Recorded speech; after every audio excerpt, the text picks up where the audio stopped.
Oh. Hey guys, SGT Nickel here again. Just wanted to show you water hemlock. It's the most poisonous plant in North America. There's a whole bunch of it. It's growing under the water, and it will come up probably in about the spring, and you get a big white flower on it. Looks like a carrot or cauliflower, yarrow. They're all in the same family. It looks like the plant itself looks like parsley, and the flower looks like a carrot flower, and it's very white. So you don't want to touch the root of this plant. It can kill a cow within 15 minutes. The cows know to avoid it. The First Nations used to make poisonous arrows tips with the root. Apparently there were some people who were out picking wild parsnip, and they ended up finding this, and they ingested it thinking it was parsnip. And a driver found them in the ditch, comatose, and bleeding out of all their orifices. And they had eaten this stuff, so definitely not a good idea to mistake this one. This is the same thing that killed the Caesar. A lot of people think it was hemlock tree. Well, it wasn't. It was water hemlock, which is also known as death hemlock, or I know it is poison hemlock as well, but it's water hemlock. It grows in the water, usually under, and then it comes up, and it'll grow in most ditches.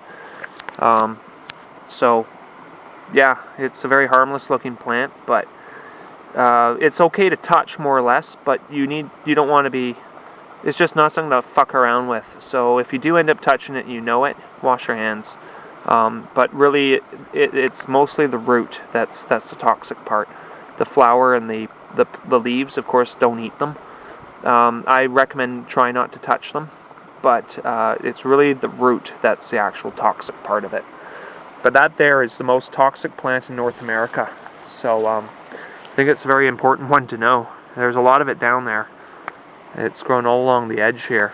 There's some more right there. It's all that green stuff. So there's my dog, Tundra. She knows not to go near that stuff. So that's the poison one. You want to stay away from that. Camas is another very poisonous one. We have blue camas, which is edible, and white camas, which is known as death camas. You want to stay away from the white one. Don't pick it unless it's bloomed. It's the only way you can tell, or unless you're, of course, growing it. And once again, it's a very starchy plant, similar to potato, I guess. In my opinion, it tastes like shit. I don't really like it, so I don't bother eating it unless I was really hungry. Chocolate lily is another one. It's sort of in the same category. They're not as good as they sound.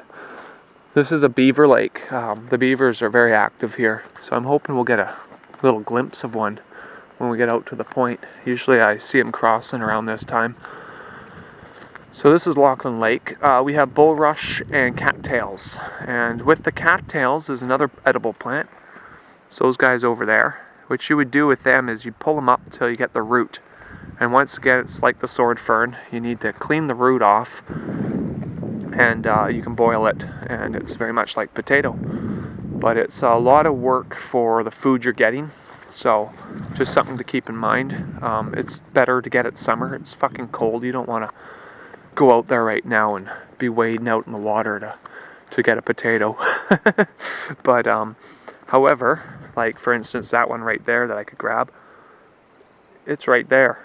So I mean, if I really wanted to, I could pull that up and eat it, but I don't really want to pick anything from here because we're on a park that's owned by the Conservancy land, so I try to respect it. I'd only come here if it was the SHTF for food. So yeah, and we're at the lake. So I've pretty much gone over most of the edible plants here. We've got lots of salmonberry. It's not really up right now. They grow over along the edge of the trail there. Right now all you can see is mostly salal, because salmonberry's not even leaved yet. I'll do one on them more in the spring. This is just sort of like fall, I guess. So come out to the lake, and at the very far end there's actually swans out there. We got ducks, and there are swans way out there. I don't know if you can see them. I see the white. So, right, pretty large lake. This is not very deep. It's probably about armpit deep in the deepest section. So it's more of a pond. It's not even naturally made. What happened was this used to be a farm. There's actually right in the center there's a concrete foundation of a barn, because this used to be a farm, and a little brook came through, right through, all the way through here, and then the Conservancy brought the beavers, and the beavers came here and basically dammed it off. We ended up with a lake. So there's the dam that they built right across where the brook used to run. So now it's a lake, and believe it or not, little teeny fish have started to live in here. I don't know how they got here, but there are little teeny minnows that you see sometimes. So it's kind of interesting. So the life is evolving in this lake, even though it's not natural. Well, it is natural, but it's not, you know what I mean. The beavers made this lake. It's not always been a lake.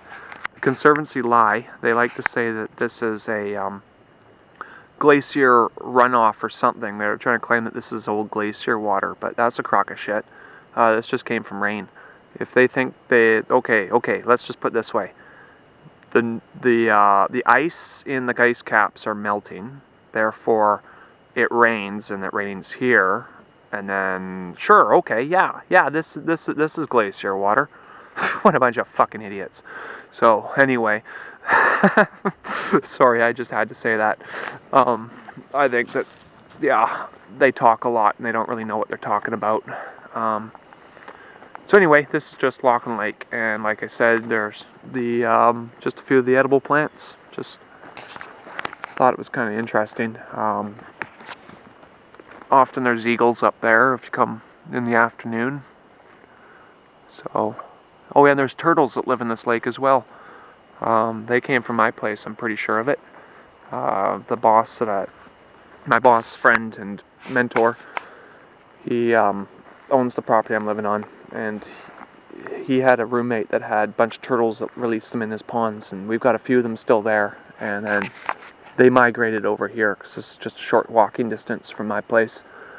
So we're pretty certain that they came from here. So, but anyway, just a little birdie. So, I don't know, just, yeah, that's that. Just the, yeah, the main one is stay away from the, water hemlock and cattails, salal, Oregon grape. There's a lot of edible plants here, and there's a lot of usable plants here. I think I've got enough time just to quickly run over to show you some salmonberry, because I see it right here. It's just starting to bloom. This is interesting. This is salmonberry.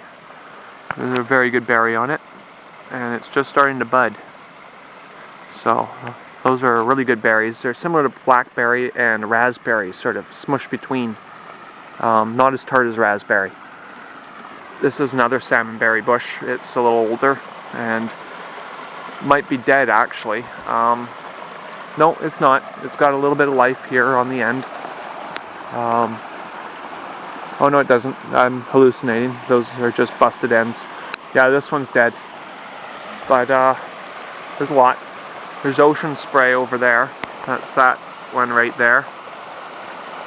That one's good for making arrows and spears out of. The First Nations used to do that. That's just the beaver dam, where they've built one dam over there, and then they came and they built this dam, the secondary dam. And then they have a third dam. It's just right there. And then there's even a fourth dam on the other side of the road. So they've been really busy.